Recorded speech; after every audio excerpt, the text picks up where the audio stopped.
বারবার করে বলেছি মাল খাস না মাল খাস না, তাও আমার কথাটা শুনলি না। হ্যাঁ ওই মাল খাই। তাহলে তুই কাকে ঢাল ঢাল বললি? আরে আমি পেট্রোল পাম্পে আছি, পেট্রোল নিচ্ছি।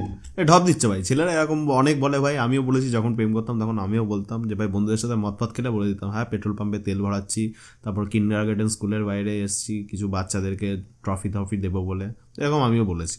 ও মা তাই? হ্যাঁ দে তাহলে পাম্পের পেট্রোল দাদাকে ফোনটা দে। এই মিউট করলি কেন রে? নে এই না কথা। মিউট করে পেট্রোল পাম্পের দাদাকে দিল, এ ভাই শিওর কোনো বন্ধুকে দিয়েছে। হ্যাঁ দিদি বলুন। কত করে লিটার? এই 105 করে চলছে। আপনি কি ফোনে কিস্তি খাবেন নাকি বাড়িতে গিয়ে কিস্তি দিয়ে আসবো?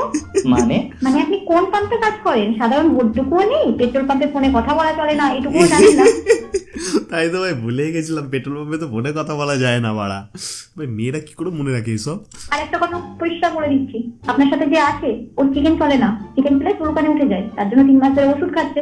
মাল খান কোনো অসুবিধা নেই, কিন্তু যদি মালের সাথে চিকেন খেয়েছেন বাড়ি গিয়ে কিস্তি মেরে আসবো বলে রাখলাম। আরে দিদি একটা 375 চিপস দিয়েই থেকে দেবো, চিকেনের দরকার পড়ে না, 750 হলে চিকেন লাগতো। এই তো ঝুড়ির থেকে মাছ বেরিয়েছে, এইটুকুই তো জানা ছিল আমার।